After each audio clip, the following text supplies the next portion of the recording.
Everyone, welcome to our class. तो आज की क्लास में जो है हम ये डाउट सेशन है, ठीक है। ये आप ही के बीच के एक बच्ची का स्वाति का डाउट था। एक आदित्य बच्चा भी आया है हमारे बीच में जो जिसने मुझसे कुछ चीज पूछी थी, ठीक है। तो बेटा वो क्वेश्चन नंबर 11 नहीं करना, वो कमेंट मैंने आज देखी थी, सॉरी लेट रिप्लाई के लिए, ठीक है। लेकिन वो क्वेश्चन आपको नहीं करना है। आज स्टार्ट करते हैं अपन डाउट सेशन में। एक क्वेश्चन है, क्वेश्चन नंबर 1 का फोर्थ। इसमें हमें फाइंड करना है एक्स वाई और जेड की वैल्यू, ठीक है। ये जेड लिखा हुआ है हमारे पास में, ये जेड की वैल्यू फाइंड करनी है हमें, ठीक है। बहुत इजी क्वेश्चन है, अच्छे से देखना है इसको। मैंने आपको एक प्रॉपर्टी बताई थी कि इसके ऑपोजिट एंगल्स क्या होते हैं, इक्वल होते हैं, ठीक है। तो अगर मैं यहां बात करूं किसकी, फॉर एक्स की वैल्यू के लिए बात करूं तो क्या हो जाएगा, X is equal to 110 degree. मैं डायरेक्ट लिख रहा हूं, आप इसको पूरा चाहे तो कैसे भी लिख सकते हैं, ठीक है। तो ये क्यों हो जाएगा, क्योंकि opposite angles of parallelogram are equal. ये मैंने आपको प्रॉपर्टी में लिखवाया था, इसलिए x और 110 क्या हो जाएगा बराबर, तो हमारे पास x की वैल्यू निकल गई, ठीक है। अब हम बात करते हैं अगर 30 की, तो देखो नॉर्मल सा मैंने आपको एक चीज बताई थी। वो चीज क्या बताई थी मैंने आपको, देखो ये अगर हमारे पास में 110 है, ये हमारे पास 110 है, तो हम इन दोनों के सम निकाल सकते हैं, क्योंकि ये दोनों भी हमारे पास क्या है, इक्वल है, ठीक है। तो अच्छे से समझना इसको, अगर ये दोनों इक्वल है तो मैं कैसे लिख सकता हूं, देखो यहां पे now sum of all angles of parallelogram is equal to 360 degree. ये होता है, इसका मतलब क्या हो जाएगा, angle A plus angle B plus angle C plus angle D बराबर कितना हो जाएगा, 360 डिग्री। एंगल ए हमें दे रखा है 30 plus Z, 30 degree plus Z दे रखा है। इसकी जगह मैं एक काम कर देता हूं, एंगल ए को एंगल ए रहने देता हूं, चलो। प्लस एंगल बी हो गया मेरे पास 110 डिग्री का। एंगल सी और एंगल ए बराबर होगा, क्यों, क्योंकि sum of opposite angles are equal. तो मैंने एंगल सी की जगह पे भी क्या लिख दिया, एंगल ए लिख दिया। मैं ऐसा लिख सकता हूं, क्यों लिख सकता हूं, क्योंकि ऑपोजिट एंगल इक्वल होते हैं, ठीक है। और एंगल डी यानी कि एक्स की वैल्यू हम निकाल चुके हैं, सॉरी 110। तो कितना हो जाएगा हमारे पास में, देखना। तो एंगल ए कितना हो गया, 2 एंगल ए हो गया हमारे पास में, ठीक है। प्लस में आ गया 220 degree is equal to 360 degree. 2 angle A is equal to 360 degree minus 220 degree. तो मेरे पास यहाँ आंसर कितना बचेगा, 140 बचेगा। और 140 को मैं 2 से डिवाइड कर दूंगा तो 70 डिग्री बचेगा। मैं डायरेक्ट लिख रहा हूं क्योंकि मेरे पास में स्पेस नहीं बच रही है। तो angle A is equal to कितना आ गया मेरे पास में, 70 डिग्री आ गया। और अगर एंगल ए 70 डिग्री, तो एंगल ए देखो किससे मिलकर बन रहा है, 30 और जेड से मिलकर बन रहा है। तो angle A is equal to 30 degree plus Z. जो होता है एंगल ए की वैल्यू कितनी है मेरे पास, 70 डिग्री। 30 उधर करूंगा तो 40, तो जेड बराबर कितना आ जाएगा मेरे पास में, 40 डिग्री आ जाएगा। कैसे आएगा, देखो यहां अगर मैं 70 लिखता हूं तो ये 30 प्लस का उधर जाके क्या हो जाएगा, माइनस का। तो 70 में से मैंने 30 को माइनस किया तो कितना आ जाएगा मेरे पास में, 40। तो जेड कितना हो जाएगा, 40 डिग्री का। और क्योंकि देखो मैंने आपको बताया था कि ए बी जो रहता है वो पैरेलल होता है सी डी के, तो ये कुछ इस तरीके से बन रहा है। तो ये वाला एंगल और ये वाला एंगल क्या हो जाएगा हमारे पास, अल्टरनेट इंटीरियर एंगल हो जाएगा। यानी कि ये जो z है और ये जो y है, ये क्या बन रहा है हमारे पास, अल्टरनेट इंटीरियर एंगल बन रहे हैं। और अल्टरनेट इंटीरियर एंगल क्या होते हैं, इक्वल होते हैं। मैंने कल की क्लास में बताया था ये क्या होते हैं, अल्टरनेट इंटीरियर एंगल इक्वल होते हैं। इसका मतलब ये किसके बराबर हो जाएगा, y के बराबर हो जाएगा। क्यों, हम यहां लिख देंगे अल्टरनेट इंटीरियर एंगल्स, ठीक है। तो हमारे पास में वैल्यू आ गई, ये 110 की, ये 40 की और ये भी 40 की, ठीक है। सोल्व हो गया आपके पास में। नहीं समझ में आया तो एक और बार देख लो फटाफट से। एक्स की वैल्यू तो सीधे सीधे ऑपोजिट एंगल्स हो गए, सम ऑफ एंगल लगाए, ये दोनों बराबर हो जाएंगे ऑपोजिट एंगल से। ये दोनों हमने प्रूव कर चुके हैं। तो ये हमारे पास में वैल्यू कितनी आ गई, एक ही 70 आ गई। 70 आ गई, 70 को हमने यहाँ पुट करा तो ये पूरा एंगल 70 का है। 30 माइनस करेंगे तो जेड निकल के आ गया, यानी जेड कितना हो गया, 40 हो गया। क्योंकि ए बी पैरेलल है सी डी के, क्योंकि ये पैरेललोग्राम है, तो ये दोनों क्या होगा, अल्टरनेट इंटीरियर एंगल हो गया। और ये दोनों अल्टरनेट इंटीरियर एंगल्स होते हैं वो क्या होते हैं, इक्वल होते हैं। इसका मतलब वाई की वैल्यू भी कितनी हो गई, 40 हो गई। तो ये हमारा आंसर जो है ये पूरी तरीके से सॉल्व हो चुका है। क्लियर है आपको, ठीक है, इसमें तो कोई डाउट नहीं है ना।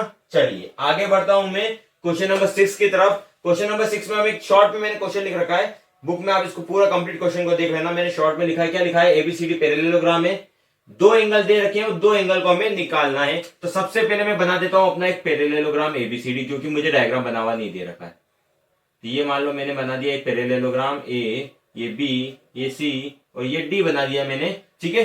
क्या बोला, डी ए बी 75 का, देखो ये रहा डी, ये रहा ए और ये रहा बी, ये मुझे कितना दे रखा है, 75 डिग्री का दे रखा है। बोला डी बी सी जो है वो 60 डिग्री का, ये रहा डी, ये रहा बी और ये रहा सी। इसका मतलब मुझे यहाँ पे एक ऐसी लाइन होगी मेरे पास में, और ये लाइन होगी, ये कितनी दे रखी है मुझे, 60 डिग्री की दे रखी है। अब मुझसे पूछा है क्या बताना है, सी डी बी, कौन सा सी, ये रहा डी और ये रहा बी, तो मैंने ये वाला एंगल निकालना है, तो ये मैंने इसको नाम दे दिया एक्स, सी डी बी को। और एंगल ए डी बी, कौन सा ए, ये रहा डी और ये रहा बी, ये मुझे निकालना है, तो मैंने इसको नाम दे देता हूं यहाँ पे वाई। क्लियर है इतना आप लोगों को, ठीक है। तो यहाँ पर लाइन लिख देना एक, आप यहाँ पे खुद से ये लिख देना, एंगल सी डी, सॉरी हाँ, C D B is equal to X और A D B is equal to Y. हमें इन दोनों की वैल्यू निकालनी है। बहुत इजी क्वेश्चन है, बहुत अच्छे से देखना, अभी समझ में आ जाएगा। देखो ये कितना है अपने पास में, 75 है, ये 75 है, मतलब ये सामने वाला एंगल भी क्या होगा, 75 का होगा। क्यों, ऑपोजिट एंगल्स आर इक्वल। तो मैं यहाँ पे बोल सकता हूं angle A is equal to angle C. क्यों, opposite angles of parallelogram are equal, ठीक है। तो एंगल सी बराबर कितना हो जाएगा हमारे पास में, तो एंगल सी बराबर हो गया 75 डिग्री, यानी ये वाला एंगल कितना निकल के आ गया मेरे पास में, 75 डिग्री का। अब मुझे दिख रहा है ये ट्राइंगल है, देखो कौन सा, सी डी सी बी, जो हमारे पास क्या बन रहा है, एक ट्राइंगल बन रहा है। तो मैं बात कर रहा हूं in triangle D C B, तो क्या हो जाएगा, angle D plus angle C plus angle B बराबर हो जाएगा 180 डिग्री। क्या होगा ये, angle sum property of triangle. ये हो गई हमारे पास में एंगल डी, अभी हमने निकाला 75 डिग्री का। एंगल सी हमारे पास में एडीबी, सॉरी एंगल डी हमारे पास पता ही नहीं है, यानी कि मैं जिसकी बात कर रहा हूं वो क्या है, एक्स हो गया हमारे पास में। एंगल सी हो गया हमारे पास 75 डिग्री का और एंगल बी हो गया हमारे पास 60 डिग्री का। ये किसके इक्वल हो जाएगा, 180 डिग्री के इक्वल हो जाएगा। इन दोनों का मैं जब सम करूंगा तो मेरे पास कितना आ जाएगा, तो मेरे पास सम आ जाएगा 135। तो x plus 135 degree is equal to 180 degree. तो इसका मतलब हो जाएगा x equal to 180 degree minus 135 degree. इसका मतलब हो जाएगा मेरे पास में 45 डिग्री। तो मेरे पास x की वैल्यू कितनी निकल के आ गई, 45 डिग्री आ गई। ये मेरा आंसर आ गया। अब वापस वही बात बोल रहा हूं मैं, सेम वही लॉजिक लगाएगा। देखो यहाँ पे भी हमने क्या बोल दिया, ए बी जो है वो पैरेलल है सी डी के।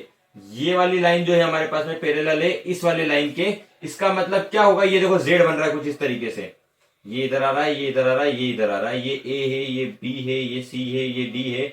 ये वाला एंगल हमारे पास में, सॉरी उल्टी लाइन बना दी मैंने। एक काम करता हूं, इसको मैं ऐसे नहीं ले लेता हूं, इसको मैं इस तरीके से ले लेता हूं ताकि ये दोनों भी पैरेलल होते हैं हमारे पास में। तो यहाँ क्या हो जाएगा हमारे पास में, A D is parallel to B C. मतलब ये वाला एंगल और ये वाला एंगल क्या होगा हमारे पास, बराबर होगा। ये वाला एंगल हो गया वाई, ये वाला एंगल हो गया हमारे पास 60 डिग्री। ठीक है, तो मैं यहाँ क्या बोल दूंगा, Y is equal to 60 degree. क्यों हो जाएगा, अल्टरनेट इंटीरियर एंगल्स। ठीक है, इससे मैंने बता दिया। तो इससे मेरे पास निकल के आ गया एक्स और वाई की वैल्यू। तो एक्स को मैंने क्या माना था, जो है सीडी भी माना था, और वाई को एडी भी माना था। दोनों के हमारे पास आंसर आ चुके हैं। तो ये हमारे पास में खत्म हो गया। इसके बाद तीसरा वाला क्वेश्चन, एक डाउट था आपके पास में, क्वेश्चन नंबर सेकंड का सेकंड वाला थ्योरेटिकल क्वेश्चन है, इसलिए मैंने उसको लिखा नहीं, डायरेक्टली समझा देता हूं। उसको आप अगर छोड़ भी दोगे तो चलेगा, कोई दिक्कत नहीं है। क्वेश्चन में क्या बोला है आपके पास में, समझ लो बस उसको। उनने बोला कि डायगोनल एक हमारे पास में इस तरीके से पैरेललोग्राम था। मैं एक काम करता हूं, पहले स्क्रीनशॉट ले लो इसका, यहाँ पे पॉज करके इसको नोट कर लेना। ठीक है, पॉज करके नोट कर लेना। मैं इसको थोड़ा सा इरेज कर रहा हूं इस पार्ट को। ठीक है, आप पॉज करके उसको नोट कर लेना। ठीक है, क्वेश्चन नंबर 7 का सेकंड बता रहा हूं मैं आपको। क्वेश्चन नंबर 7 का सेकंड वाला हमें बोला है एक डायगोनल, पैरेललोग्राम है जिसका डायगोनल जो है एक पॉइंट पे इंटरसेक्ट होता है। वो क्या कर रहा है, एक डायगोनल को 2:3 पार्ट में डिवाइड कर रहा है। मतलब ये डायगोनल पूरा का पूरा मान लो 5 सेंटीमीटर लंबा है। 5 सेंटीमीटर लंबा, जब इसके दो टुकड़े हुए तो एक टुकड़ा 2 सेंटीमीटर का हो गया, दूसरा टुकड़ा जो है वो 3 सेंटीमीटर का हो गया हमारे पास में। तो क्या ये पॉसिबल है, नहीं है पॉसिबल। क्यों नहीं है, क्योंकि मैंने आपको कल पढ़ाया था डायगोनल्स जो रहते हैं वो बाइसेक्ट करते हैं। पैरेललोग्राम के डायगोनल क्या करते हैं, बाइसेक्ट करते हैं। बाइसेक्ट करते हैं, ये दो बराबर टुकड़ों में होंगे। यानी कि अगर इसका टुकड़ा होता 5 सेंटीमीटर का तो क्या होता, 2.5 सेंटीमीटर और 2.5 सेंटीमीटर का होता। यानी कि कौन से रेशियो में डिवाइड होता है हमेशा, तो फिक्स कर लेना, हमेशा 1:1 के रेशियो में डिवाइड होता है हमारे पास में। जब भी डायगोनल बाइसेक्ट होंगे तो अलग अलग रेशियो में नहीं होंगे, 1:1 के रेशियो में डिवाइड होंगे। चाहे 2:2 को बोलेंगे तो 2:2 भी कट के हमारे पास 1:1 ही आने वाला है, इसलिए हमारे पास हमेशा 1:1 में ही होंगे। ये अगर हमें 2:3 में दे रखा है, इसका मतलब क्या है, गलत है, तो हम सीधा सीधा लिख देंगे diagonals always bisect each other. This implies it always in a ratio of 1:1, and if it is in the ratio of 1:1, then this is not a parallelogram. ये हमारे पास पैरेललोग्राम नहीं है। क्लियर हो गया आपको इतना? ठीक है, तो तीनों डाउट मैंने आपके क्लियर कर दिए हैं। आज के लिए इतना ही। कल हम जो है इसके बचे हुए क्वेश्चन जो है उसको देख लेंगे, तो कल ये एक्सरसाइज मोस्ट प्रोबेबली खत्म हो जाएगी। तो आज के लिए इतना ही। Thank you, have a nice day, stay home, stay safe.